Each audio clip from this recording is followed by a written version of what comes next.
نحمده ونصلي على رسوله الكريم اما بعد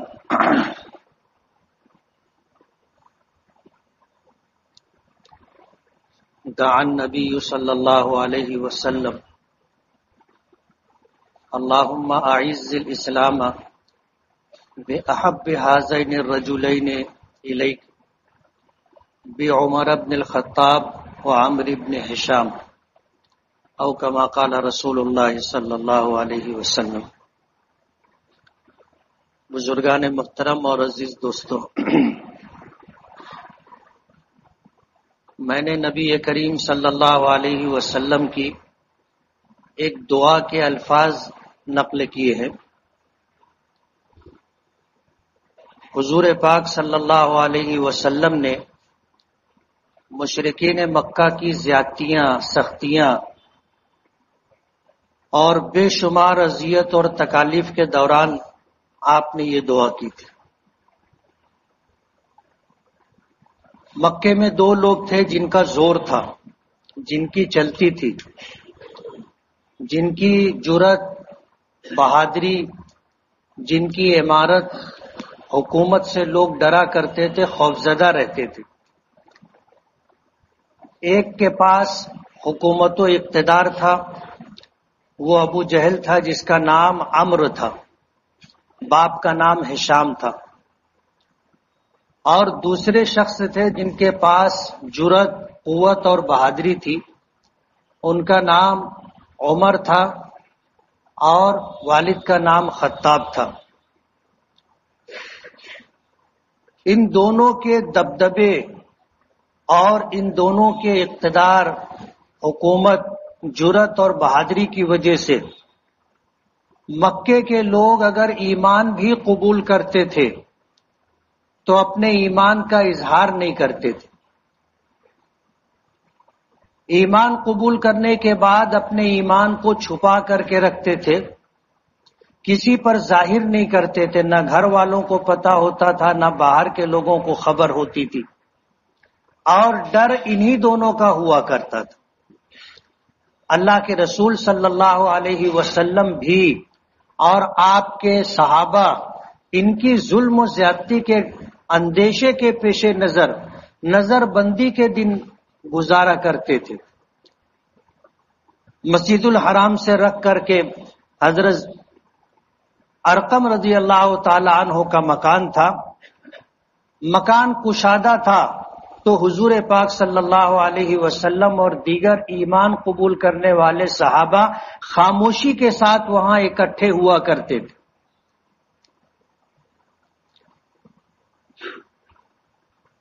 ایک شخص نے، ایک صحابی نے اللہ کے رسول صلی اللہ علیہ وسلم سے ان تکالیف کا تذکرہ کیا جو ایمان قبول کرنے کے بعد درپیش تھی۔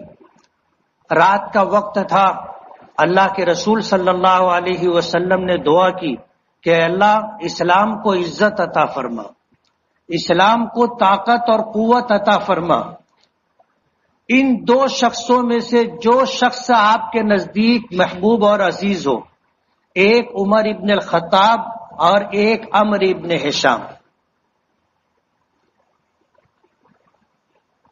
اللہ پاک کسی کے محتاج نہیں ہے، اور خود نبی کریم صلی اللہ علیہ وسلم اتنے جری اور بہادر تھے کہ کسی کا ڈر اور خوف نہیں تھا۔ لیکن حالات کچھ اس طرح کے تھے کہ یہ دنیا دارالاسباب ہے، اور دارالاسباب ہونے کی وجہ سے ہم سب اسباب اختیار کرنے کے پابند ہیں۔ اللہ چاہتے تو اپنی قدرت سے، اپنے امر کن سے اسلام کو عام کرنا، اسلام کو لوگوں کے دلوں میں ڈال دینا اللہ کے لیے کوئی مشکل نہیں تھا۔ وما ذالک علی اللہ بعزیز۔ لیکن دنیا کا ایک نظام ہے اور ہر کام نظام کے تحت چلتا ہے۔ نبی کریم صلی اللہ علیہ وسلم نے دعا کی، اور آپ کی دعا عمر ابن خطاب کے حق میں قبول ہوئی۔ اللہ نے سبب بنایا اللہ نے سبب بنایا. مشرکین مکہ نے حضرت عمر فاروق رضی اللہ تعالی عنہ کو بلایا اور بلانے کے بعد عار دلائی. ہماری زبان میں جس کو چڑھانا کہتے ہیں کہ آج تمہارے مکے میں رہتے ہوئے مکہ ہی نہیں پورا جزیرت العرب آپ کا نام جانتا ہے، آپ کو پہچانتا ہے، آپ کا روب ہے، دبدبا ہے، یہ سب کچھ ہے. اور یہ سب کچھ ہوتے ہوئے مکے میں لوگ اپنے باپ دادا کا دین چھوڑ کر کے ایک نیا دین قبول کرتے چلے جا رہے ہیں. تم کیا کر رہے ہو؟ حضرت عمر فاروق رضی اللہ تعالی عنہ کو آمادہ کیا، اس طرح کی باتیں کہہ کر کے ان کو اکسایا. حضرت عمر فاروق رضی اللہ تعالی عنہ ننگی تلوار لے کر کے گھر سے نکلے اور یہ ارادہ تھا نعوذ باللہ کہ نبی کریم صلی اللہ علیہ وسلم کا سر اتار لوں گا، اور ان کی بات میں اگر کہا جائے کہ یہ کہ نہ رہے بانس نہ بجے بانسری، نہ محمد رہیں گے، نہ وہ اپنے دین کا پرچار کریں گے، نہ کوئی ان کے دین و مذہب کو قبول کرے گا. اس لیے اس کو روکنے سے بہتر یہ ہے کہ نعوذ باللہ خاکم بدہن محمد صلی اللہ علیہ وسلم کو قتل کر دیا جائے. ننگی تلوار لے کر کے نکلے. راستے میں ایک صحابی ملے، نعیم ابن عبداللہ. انہوں نے دیکھا کہ حضرت عمر کے تیور اچھے نہیں ہیں. پوچھا کہ کہاں کا ارادہ ہے؟ تو کہنے لگے کہ محمد کو قتل کرنے جا رہا ہوں. اب وہ حضرت عمر کا راستہ تو نہیں روک سکتے تھے، اتنی ہمت و جرت نہیں تھی کہ حضرت عمر کو روکتے، سمجھاتے اور اس ارادے سے باز رکھتے. یہ نہیں کر سکتے تھے. تو انہوں نے کہا کہ پہلے اپنے گھر کی خبر لو. محمد کو قتل کرنے کے لیے نکلے ہو، پہلے اپنے گھر کی خبر لو. تمہاری بہن اور بہنوئی مسلمان ہو چکے ہیں. اتنا سننا تھا. حضرت عمر کے کان میں جب یہ بات پڑی تو وہیں سے انہوں نے راستہ تبدیل کیا اور سیدھے بہن اور بہنوئی کے گھر پہنچے. جا کر دروازے پر دستک دی، دروازہ کھٹکھٹایا، آواز دی. اندر سے پوچھا گیا کون؟ تو آواز دی، جواب دیا کہ عمر. بہن اور بہنوئی خوفزدہ ہو گئے. اور اس وقت تو انہیں قرآن پاک کی تعلیم دینے کے لیے ایک صحابی وہاں موجود تھے. انہیں چھپا دیا اور پھر دروازہ کھولا تو گھر میں داخل ہوتے ہی بہنوئی کا گریبان پکڑا اور مارنا شروع کیا. جب زیادتی ہونے لگی، حد سے زیادہ مارنے لگے تو بہن بیچ میں آئی تو بہن کو بھی مارا، جس کی وجہ سے بہن کا چہرہ خون سے لہو لہان ہو گیا. بہن بھی عمر کی ہی بہن تھی. کہنے لگی کہ ہاں ہم نے ایمان قبول کر لی ہے، ہم نے ایمان قبول کر لیا ہے، یہ بات سچ ہے، اور اب تمہیں جو کرنا ہے وہ کر لو، ہم اسلام سے ہٹنے والے نہیں ہیں. حضرت عمر کو جو کرنا تھا وہ کر چکے تھے، جتنا مارنا تھا مار چکے تھے. اور بہن نے جب یہ کہا کہ ہاں ہم نے ایمان قبول کر لیا ہے اور اب تم جو کر سکتے ہو کر لو، ہم اسلام سے ہٹنے والے نہیں ہیں. بہن کی زبان سے اس بات کو سن کر کے حضرت عمر بھی حیران ہو گئے کہ یہ میری بہن ہے. ظاہر بات ہے ماضی کے تعلقات اور ماضی کی باتیں آدمی کے سامنے آ جاتی ہیں کہ جو کبھی پلٹ کر جواب نہ دیتی ہو، جو ہر بات میں اطاعت و فرما برداری کرتی ہو، آج اس موقع پر اس کی طرف سے یہ جواب. حضرت عمر حیران ہو گئے اور کہنے لگے کہ میں دروازے پر کھڑا تھا تو میں نے کچھ آواز سنی تھی، تم لوگ کیا کر رہے تھے؟ تو بہن کہنے لگی کہ ہم لوگ قرآن پاک پڑھ رہے تھے. تو کہنے لگے کہ مجھے دکھاؤ. تو حضرت عمر کو جواب یہ ملا کہ آپ مشرک ہو، اور باطنی نجاست تمہارے اندر ہے، تم پہلے وضو کرو۔ انہیں وضو کیا ہے پتہ نہیں تھا، بہن نے وضو کروایا اور پھر قرآن پاک کے وہ اوراق جس پر قرآن پاک لکھے ہوئے تھے وہ ان کے سامنے رکھے تو سورہ طٰہٰ کی لکھی ہوئی تھی۔ حضرت عمر عربی جانتے تھے، جب انہوں نے دیکھا طٰہٰ ما انزلنا علیک القرآن لتشقی الا تذکرۃ لمن یخشی، طٰہٰ حروف مقطعات میں سے، اس کا ترجمہ اللہ اور اللہ کے رسول جانتے تھے، ہمیں اس کی خبر نہیں دی ہے اس لیے ہم اس کا ترجمہ نہیں کرتے، لیکن ہمیں پتا ہے کہ یہ قرآن پاک کے اعجازات میں سے، قرآن کریم معجزہ ہے اور اللہ نے اس میں حروف مقطعات رکھتے ہیں اہل عرب کے لیے جن کو اپنی زبان دانی پر بہت ناز تھا کہ ہم اپنی زبان دانی میں اتنے لائق و فائق ہیں کہ پوری دنیا میں کوئی ہمارا مقابلہ نہیں کر سکتا۔ اللہ نے قرآن کریم میں حروف مقطعات نازل کیے کہ تمہیں اگر اپنی زبان دانی پر ناز ہے تو بتاؤ یہ کیا ہے۔ عاجز تھے، یہ قرآن کریم کا معجزہ ہے۔ طٰہٰ ما انزلنا علیک القرآن لتشقی، اللہ پاک نے فرمایا کہ ہم نے قرآن اس لیے نازل نہیں کیا کہ آپ لوگ بدبختی، مصیبت اور پریشانی میں مبتلا ہو جائے، الا تذکرۃ لمن یخشی، ہم نے قرآن کریم تو اس لیے نازل کیا ہے کہ جو ڈر کر کے زندگی گزارے اس کے لیے یہ نصیحت ہے۔ حضرت عمر سورہ طٰہٰ پڑھتے جا رہے تھے، اللہ پاک کی طرف سے فیصلہ ہو چکا تھا، حضور نے رات میں دعا کی تھی، اللہ نے دعا قبول فرما لی تھی۔ عمر ابن خطاب عمر ابن ہشام میں سے اللہ پاک نے حضرت عمر کا انتخاب کیا۔ اللہ کے نزدیک حضرت عمر کی ذات محبوب تھی، حضور نے فرمایا تھا کہ ان دونوں میں سے جو آپ کو محبوب ہو اسے اسلام کی دولت عطا کرے اور اسلام کو عزت اور قوت ان کے ذریعے سے ملے۔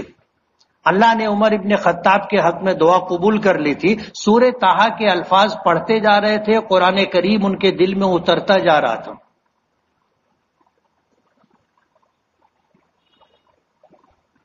ظاہر بات ہے اللہ کا فیصلہ ہو جائے تو پھر دل بدلتے دیر نہیں لگتی۔ حضرت عمر کو کسی نے نہیں کہا تھا کہ اسلام قبول کر لو، آپ اندازہ کرو وہ گھر سے نکلے تھے انتہائی مذموم ارادہ لے کر کے کہ نبی کریم صلی اللہ علیہ وسلم کو قتل کرنا ہے، اس ارادے سے نکلے تھے، لیکن گھر سے نکلنے کے وقت نیت کچھ اور تھی۔ راستے میں حالات اس طرح کے پیش آئے کہ بہن بہنوئی کے گھر پہنچ کر کے انہیں مارا، اذیت دی، تکلیف دی، لیکن جب ان کو لہو لہان دیکھا تو دل پسیج گیا۔ پوچھا کہ کیا تم نے اسلام قبول کر لیا ہے؟ تو بہن نے ہمت کے ساتھ جواب دیا کہ ہاں اسلام قبول کر لیا ہے اور آپ تم جو کرنا ہے آپ کر لو۔ اس طرح کے حالات آئے اور اس کے بعد کہنے لگے کہ میں بھی اسلام قبول کرنا چاہتا ہوں، اور پھر وہاں سے الٹے قدم نکلے اور دار ارقم پر پہنچے، جہاں پر نبی کریم صلی اللہ علیہ وسلم اور صحابہ چھپ کر کے نظر بندی میں رہ کر کے نبی کریم صلی اللہ علیہ وسلم سے دین سیکھا کرتے تھے۔ حضرت عمر پہنچے، جا کے دروازے پر دستک دی، حضرت حمزہ رضی اللہ تعالی عنہ دروازے پر تھے، پہرا دے رہے تھے۔ ظاہر بات ہے کہ حالات جس طرح تھے ان حالات میں اندیشوں کے ساتھ زندگی گزر رہی تھی کہ کبھی بھی کچھ بھی ہو سکتا ہے۔ آپ اندازہ کریں کہ اگر راستے میں یہ حالات نہیں پیش آتے جو پیش آئے تھے تو حضرت عمر تو حضور کو قتل کرنے کے لیے نکلے تھے۔ دروازے پر دستک دی تو حضرت حمزہ نے دروازے کی دراز میں سے دیکھا، گھبرا گئے، کہنے لگے اللہ کے رسول مصیبت آ گئی۔ تو حضور نے پوچھا کیا؟ تو کہنے لگے کہ عمر دروازے پر کھڑا ہے اور ہاتھ میں ننگی تلوار ہے۔ تو حضرت حضور پاک صلی اللہ علیہ وسلم نے فرمایا کہ دروازہ کھول دو، اگر بھلائی کے ارادے سے آیا ہوگا تو ٹھیک ہے، ورنہ اسی کی تلوار سے اس کا سر اتار لیا جائے گا۔ حضرت حمزہ نے دروازہ کھول دیا، حضور آگے بڑھے اور حضرت عمر کا گریبان پکڑا اور جھٹکا دیا اور پوچھا کیوں آئے ہو،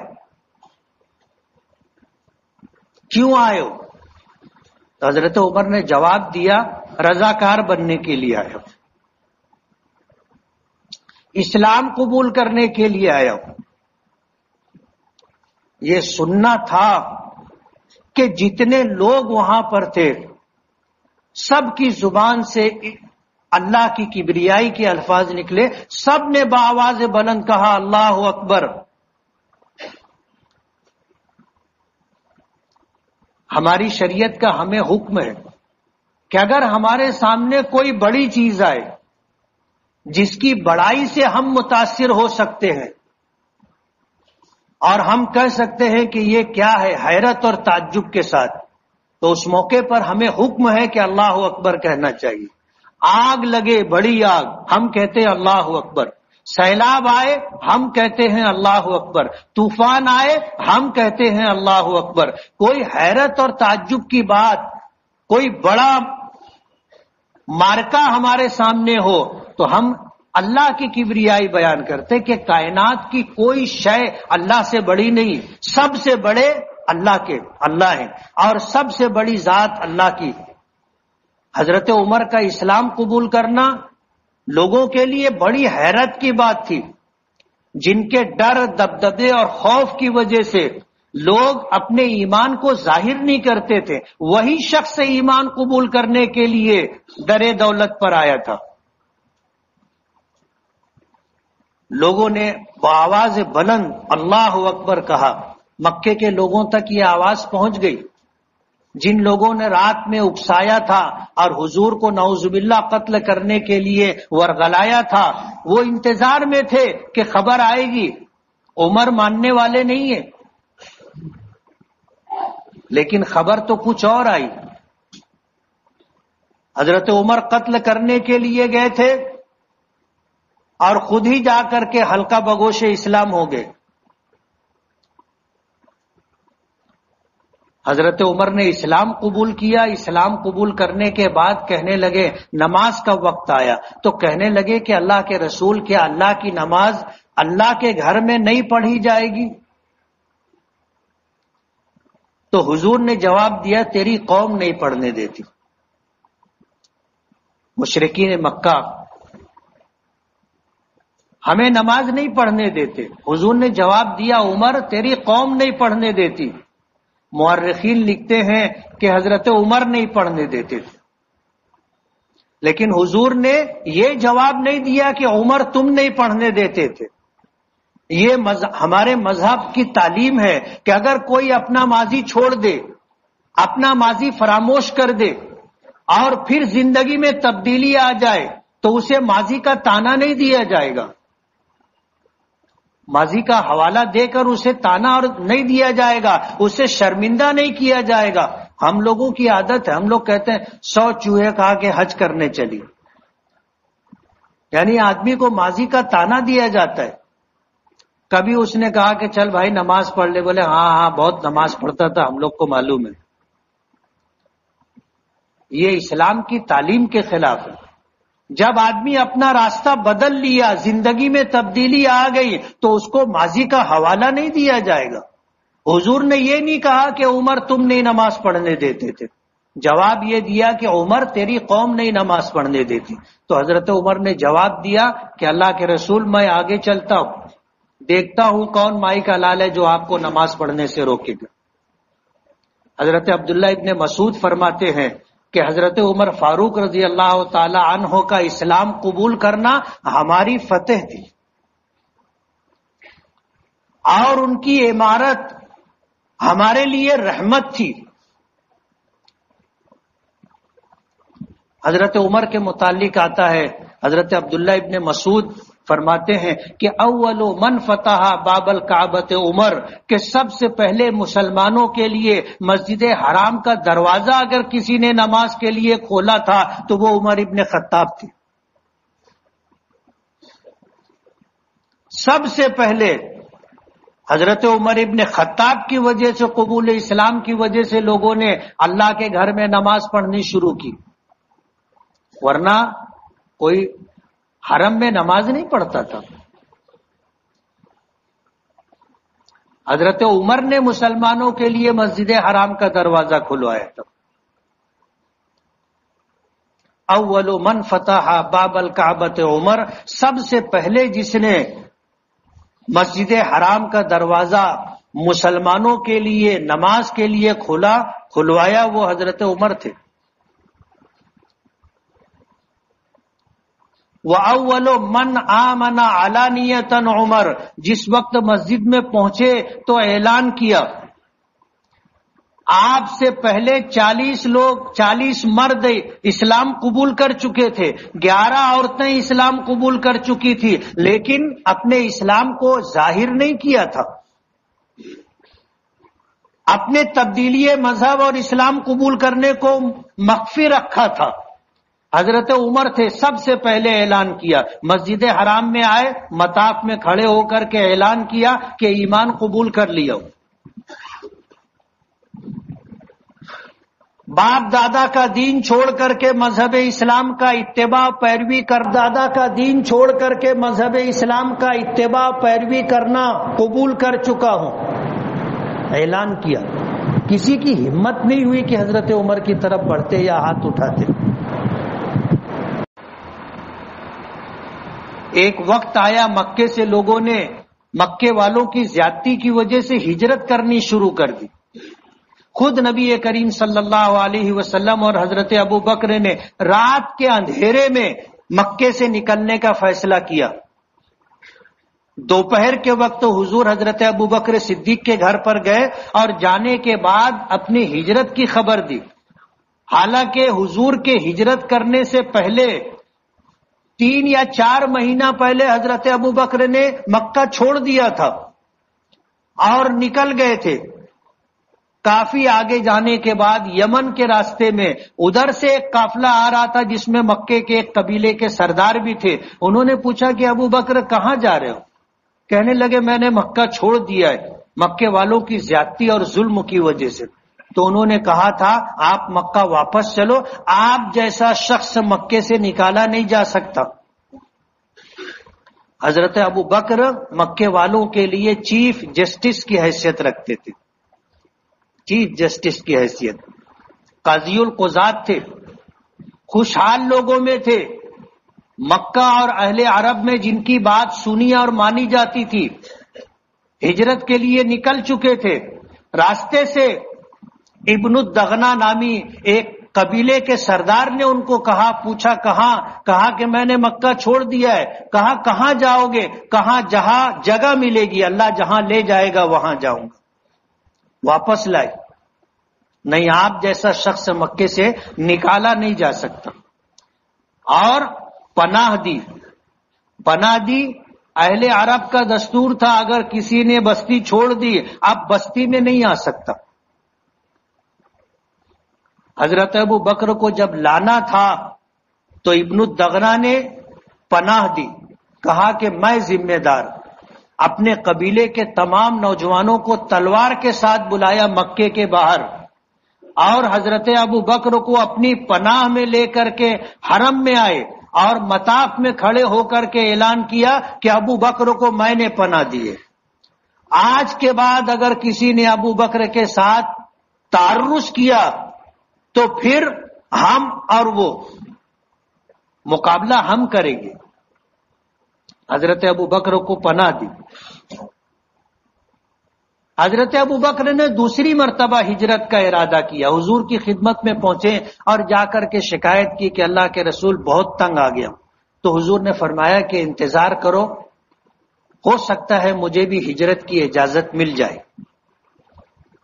تو حضرت ابو بکر نے کہا تھا لی الصحبۃ یا رسول اللہ، اللہ کے رسول کیا مجھے آپ کی رفاقت، اور آپ کے ساتھ ہجرت کی سفر کی اجازت ملے گی؟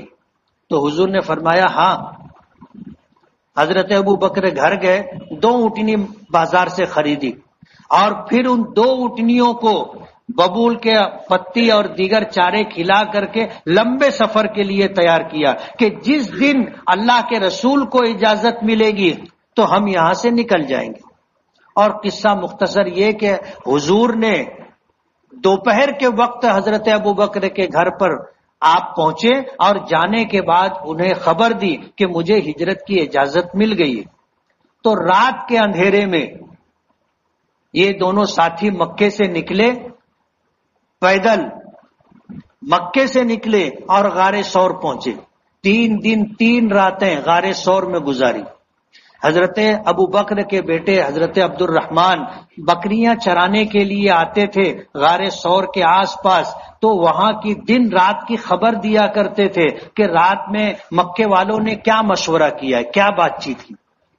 3 دن 3 رات کے بعد پھر اونٹنی منگوائی گئی اور رات کے اندھیرے میں غار ثور سے نکل کر کے پھر مدینے کی طرف آپ نے سفر کیا۔ بتانا یہ ہے کہ حالات ایسے تھے کہ مکے سے ہجرت بھی کرنے کے لیے لوگوں کو رات کے اندھیرے کا، خاموشی کا فائدہ اٹھانا پڑتا تھا۔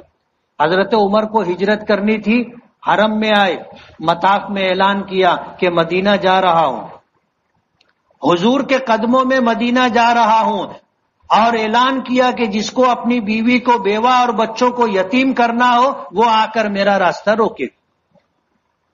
حضرت عمر کو کسی نے نہیں روکا، اعلان کیا، دن کے اجالے میں مکہ چھوڑ کر کے ہجرت کے لیے مدینہ کی طرف نکلے۔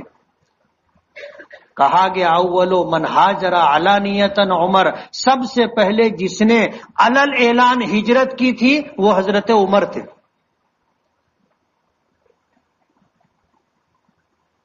عام الفیل کے 13 سال کے بعد پیدا ہوئے تھے۔ عام الفیل جس وقت ابرہا نے بیت اللہ کو منہدم کرنے کے لیے ہاتھیوں کا لشکر لے کر کے آیا تھا کہ بیت اللہ کو منہدم کر دیں گے، اس سال کو عام الفیل کہا جاتا ہے، ہاتھیوں والا سال۔ مکے کے لوگوں نے ہاتھی دیکھے نہیں تھے۔ اب ظاہر بات ہے ایسا لشکر جس کی پہلی صف ہاتھیوں کی قطار ہو، کیسے مقابلہ ہو سکتا تھا؟ حضور کے دادا عبد المطلب مکے کے سردار تھے، بیت اللہ کے پاس آئے اور پھر بیت اللہ کے دروازے حتیم کے ملتزم کے پاس دعا کی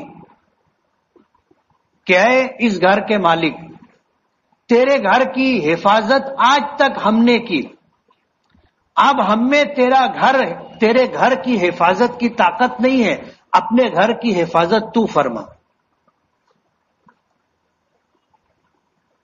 اور اس کے بعد ان کو خبر ملی کہ ان کے جتنے اونٹ تھے جو چرنے کے لیے مینا کی طرف گئے تھے، ابرہا کے لشکریوں نے، فوجیوں نے وہ سارے اونٹ ضبط کر لیے۔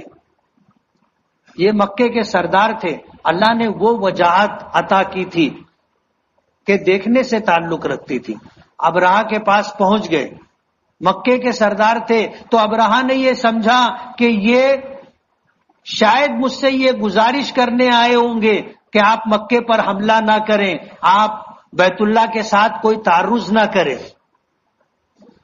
بڑے عزت و احترام کے ساتھ بلایا، بٹھایا اور پوچھا بات کیا ہے؟ کہا کہ تمہارے فوجیوں نے میرے اونٹ پکڑ لیے ہیں، میں اپنے اونٹ کا مطالبہ لے کر کے آیا ہوں۔ تو ابرہا کہنے لگا کہ میں تو یہ سمجھا تھا کہ شاید میں نے بیت اللہ منہدم کرنے کا فیصلہ کیا ہے، تم اس سلسلے میں بات کرنے کے لیے آئے۔ تو انہوں نے جواب دیا کہ انا رب الجمال، میں اونٹوں کا مالک ہوں، میں اپنے اونٹوں کا مطالبہ لے کر کے آیا ہوں، اور اس گھر کا مالک اپنے گھر کی حفاظت کرے گا۔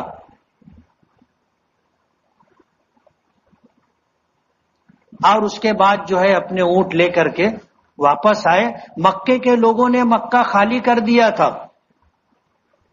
ابرہا اپنا لشکر لے کر جب آگے بڑھا تو مینا کے میدان میں ایک جگہ ہے جس کو محصر کہا جاتا ہے۔ وہاں پر حاجی جاتے ہیں تو مینا کا قیام نہیں ہوتا، وہ ساری جگہ انہوں نے گھیر کر کے رکھی ہے۔ وادی محصر یہ وہ جگہ تھی جب ابرہہ کا لشکر آیا تو اللہ پاک نے پھر ابابیل بھیجے جن کی چونچوں میں اور جن کے پنجوں میں کنکریاں تھیں، وہ جب ان کے اوپر گرائی گئی تو وہ رائفل کی گولی کی طرح تھی، یا اور ہوگا اللہ بہتر جانتا ہے، لیکن یہ کہ وہ جسم پر پڑتی تھی تو پار ہو جاتی تھی،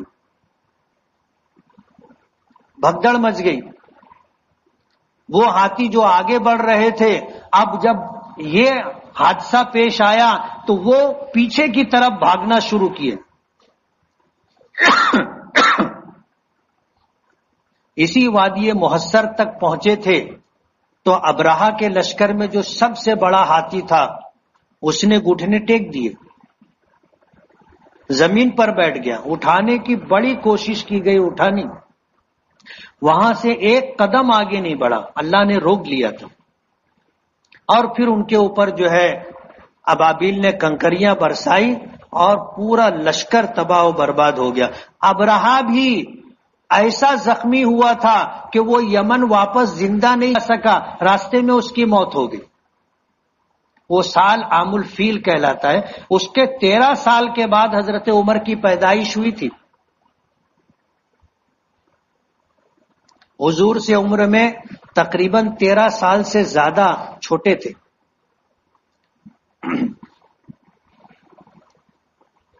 نبی کریم صلی اللہ علیہ وسلم نے حضرت عمر ابن خطاب کے لیے دعا کی تھی، ان کے حق میں دعا قبول ہوئی تھی، اور اللہ نے ان کے ذریعے سے اسلام کو عزت اور سربلندی عطا کی تھی۔ حضرت عبداللہ ابن مسعود کا وہ جملہ کہ حضرت عمر کا اسلام قبول کرنا ہمارے لیے فتح تھی اور ان کی امارت ہمارے لیے اللہ کی رحمت تھی۔ انتہائی جری اور بہادر تھے، عدل و انصاف کی وجہ سے، حق اور باطل میں فرق کرنے کی وجہ سے اللہ کے رسول صلی اللہ علیہ وسلم نے فاروق کا خطاب دیا تھا۔ فاروق ان کا نام نہیں ہے، ہم لوگ کہتے ہیں عمر فاروق رضی اللہ تعالیٰ عنہ، فاروق ان کا نام نہیں، نام عمر تھا، باپ کا نام خطاب تھا، لقب تھا فاروق، اور کنیت تھی ابو حفص۔ اللہ کے رسول نے فاروق کا خطاب دیا تھا، نبی نہیں تھے۔ حضور نے فرمایا تھا لوکان بعدی نبی لکان عمر، اگر میرے بعد کوئی نبی ہوتا اور نبوت مجھ پر ختم نہ کی گئی ہوتی تو عمر فاروق اللہ کے نبی ہوتے۔ اللہ نے وہ خوبی اور صلاحیت عطا کی تھی، نبی نہیں تھے لیکن ان کی زبان مبارک سے جو الفاظ نکلے اللہ پاک نے اسے وحی کا حصہ بنا دیا، قرآن کریم کی آیات بنا دی۔ 17 مقامات ایسے ہیں، 17 آیتیں ایسی ہیں کہ جو حضرت عمر ابن خطاب نے کہی تھی، حضور نے خاموشی اختیار کی تھی، اللہ پاک نے وہی حکم نازل فرمایا جو عمر ابن خطاب کی زبان سے نکلا تھا، اسے قرآن کریم کا جز بنا دیا، وحی کا حصہ بنا دیا۔ اسے موافقات عمر کہتے ہیں، تقریباً 22 مقامات قرآن کریم میں کہ جس کے الفاظ عمر ابن خطاب کے الفاظ ہیں اور اللہ نے اسے قرآن کریم کا حصہ بنایا۔ سادگی اتنی تھی کہ کوئی دیکھ کے نہیں سمجھ سکتا تھا کہ یہ مسلمانوں کے امیر ہیں، اور اس وقت تک کپڑا نہیں اتارتے تھے، کینسل نہیں کرتے تھے جب تک اس پر پیوند نہیں لگ جاتا تھا۔ ان کے امارت کے دور میں بیت المقدس فتح ہوا تھا، عراق، شام، یہ سارے علاقے 25 لاکھ مربع میل پر حضرت عمر کی حکومت تھی۔ بیت المقدس کی فتح بھی حضرت عمر کے ہاتھوں ہوئی۔ محاصرہ بہت لمبا تھا، ہوتا رہا۔ جب لوگ تنگ آ گئے بیت المقدس کے رہنے والے تو انہوں نے کہا کہ اگر تمہارے امیر آئیں گے تو ہم دروازے کی چابی، فصیل کے دروازے کی چابی ان کو دے دیں گے۔ یہ خبر حضرت عمر کو مدینہ پہنچی حضرت عمر اپنے غلام کو لے کر کے نکلے. یہ طے ہوا کہ اونٹ پر دونوں سوار ہوں گے تو اونٹ کو تکلیف ہوگی. اور حضرت عمر کے پاس دوسرا اونٹ نہیں تھا. مسلمانوں کے امیر اور بادشاہ تھے اور 25 لاکھ مربع میل پر حکومت تھی، لیکن ان کی ملکیت میں 2 اونٹ نہیں تھے. اپنا اونٹ لے کر کے نکلے اپنے غلام کے ساتھ. یہ طے ہوا کہ ایک منزل تک اونٹ پر میں بیٹھوں گا، تم پیدل چلو گے، اور آگے کی منزل تم اونٹ پر بیٹھنا، میں پیدل چلوں گا. ایسے منزل بمنزل طے کرتے کرتے جب بیت المقدس پہنچے تو ایک منزل باقی رہ گئی تھی اور غلام کے اونٹ پر بیٹھنے کی باری تھی. غلام نے کہا کہ امیر المومنین اب ہم پہنچ گئے ہیں، آپ سواری پر بیٹھے، میں پیدل چلتا ہوں. تو حضرت عمر نے کہا کہ نہیں، باری تمہاری ہے، تم بیٹھو گے. اور مسلمانوں کا امیر اس حال میں بیت المقدس پہنچا تھا کہ اونٹ کے اوپر ان کا غلام بیٹھا تھا اور حضرت عمر اونٹ کی نکیل رسی پکڑ کر کے آگے آگے پیدل چل رہے تھے. قلعے والوں کو، فصیل کے اندر رہنے والوں کو خبر ہو گئی کہ مسلمانوں کے امیر آ گئے ہیں، تو وہ اپنے علماء، احبار اور پادریوں کے ساتھ قلعے کی دیوار پر کھڑے تھے دیکھنے کے لیے. انہوں نے اپنی آنکھوں سے دیکھا. ان کی کتابوں میں یہ بات لکھی تھی کہ بیت المقدس اس شخص کے ہاتھ فتح ہوگا کہ جب وہ بیت المقدس آئے گا تو اس کا غلام اونٹ پر بیٹھا ہوگا اور وہ اونٹ کی نکیل پکڑ کر کے پیدل چل رہا ہوگا. انہوں نے اپنی آنکھوں سے دیکھا کہ ہاں، ہماری کتاب میں جو لکھا ہے وہ دکھ رہا ہے. جب حضرت عمر فاروق رضی اللہ تعالیٰ عنہ پہنچے تو انہوں نے حضرت عمر کو قریب سے دیکھا. تاریخ میں آتا ہے ان کے کپڑے پر، جھبے پر 17 پیون تھے.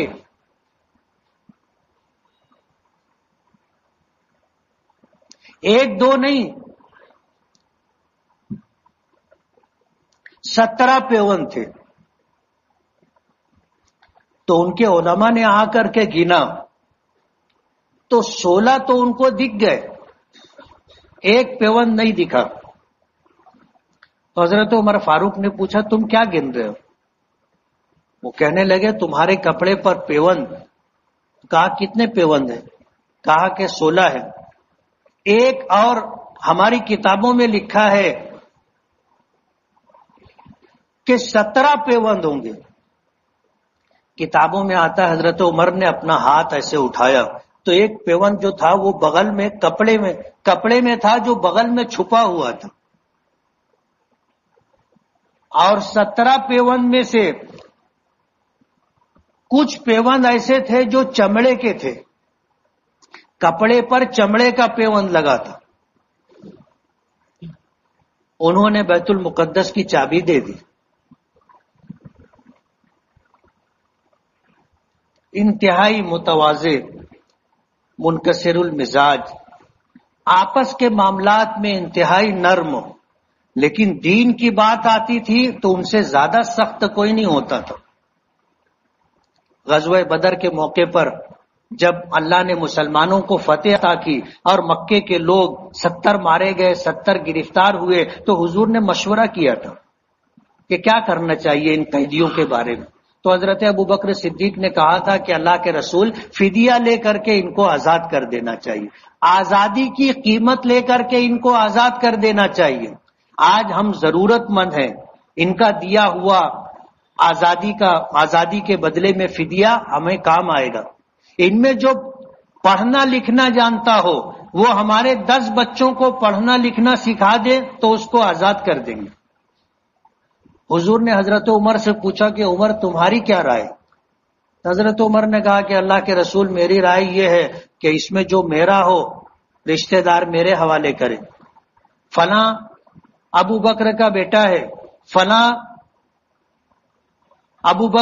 عثمان کا چچا ہے، فلاں میرا ماموں ہے، جو جس کا رشتہ دار ہو اس کے حوالے کر دیا جائے. تو حضور نے پوچھا کہ کیا کرو گے تم؟ کہا کہ ہم اپنے ہاتھوں سے ان کا سر اتارے، ہم اپنے ہاتھوں سے ان کا سر گردن مار دیں گے اور دنیا والوں کو بتا دیں گے کہ جو محمد کا نہیں وہ ہمارا بھی.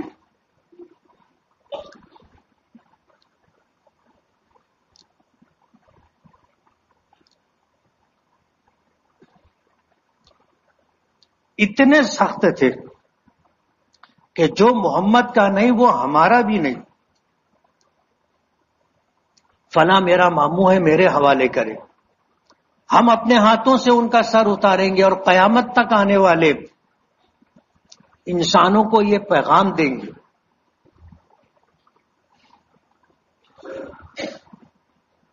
حضور نے فرمایا کہ عمر تم جلالی ہو، تمہاری رائے بھی جلالی ہے، مجھے ابو بکر کی رائے سے اتفاق ہے. فیصلہ ہو گیا.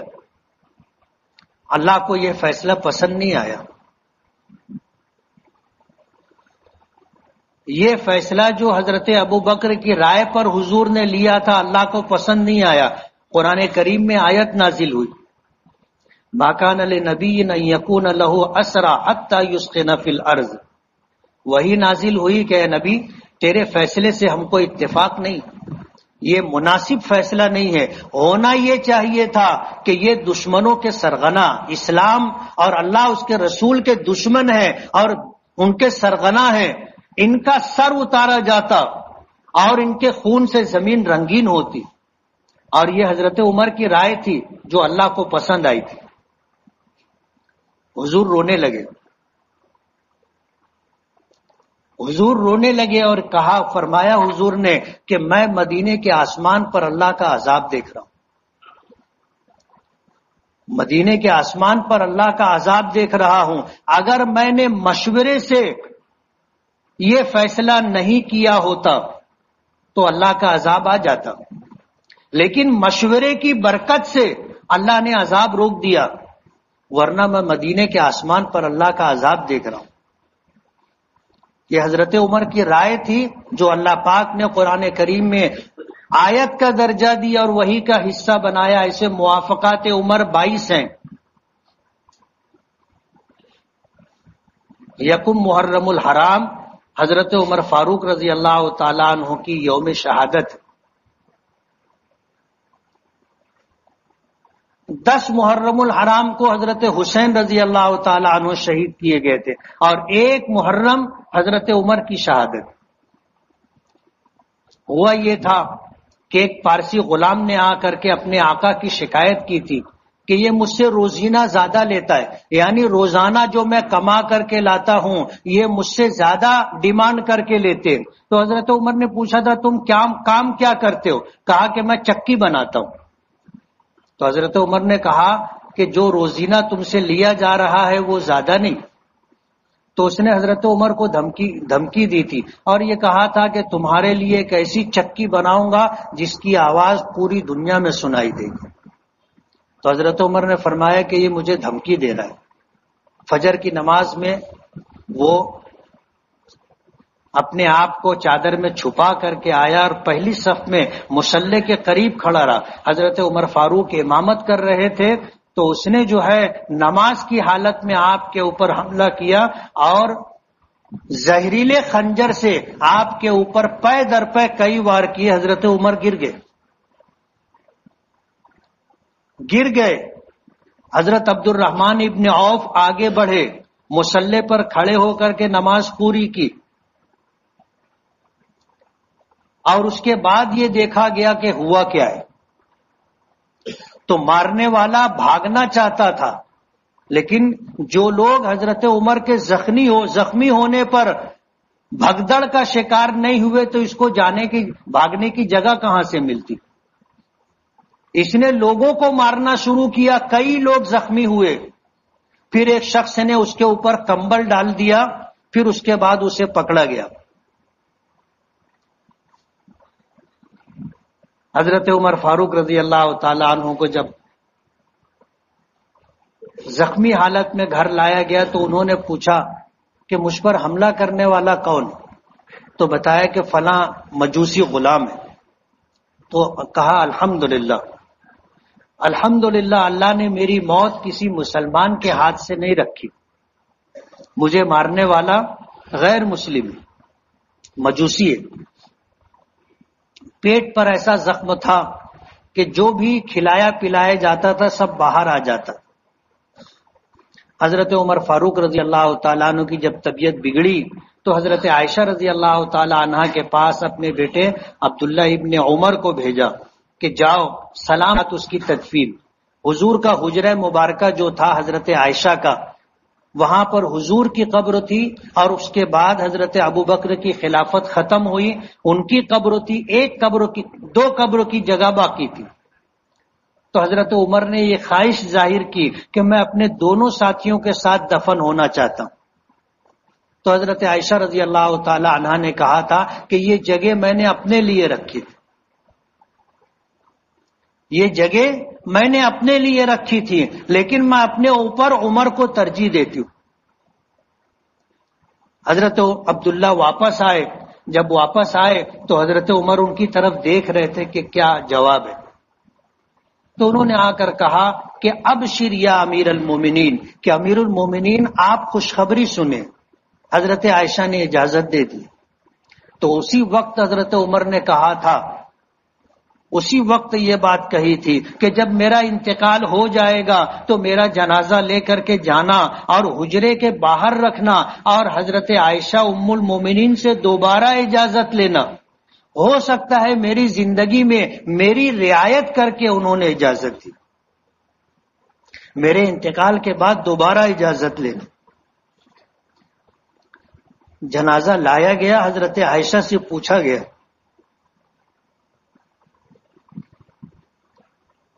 انتقال کے بعد جنازہ لایا گیا، دوبارہ پوچھا گیا، تو حضرت عائشہ نے روتے ہوئے جواب دیا،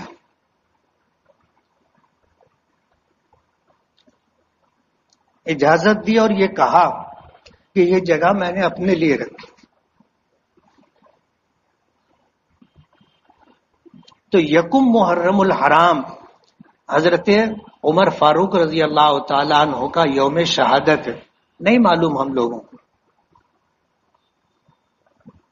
اسلام کی تاریخ شہادت سے شروع ہوتی ہے، اور شہادت کہتے ہیں اللہ کی رضا کے لیے، اللہ کے دین کی حفاظت، اللہ کے دین کی سربلندی کے لیے اپنی جان قربان کرنا.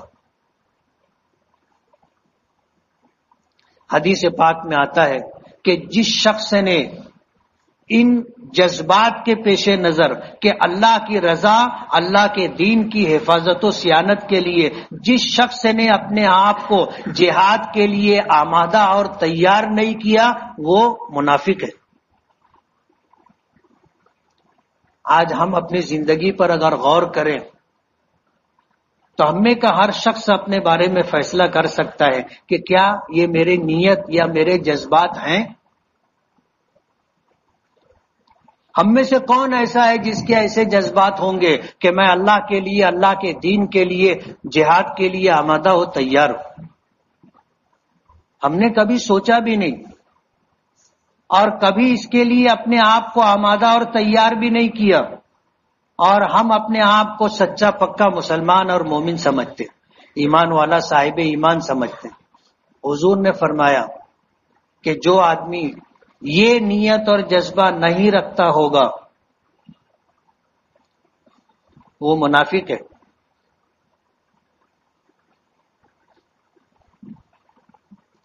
کیسے لوگ تھے جن کے لیے مر جانا اعزاز کی بات تھی.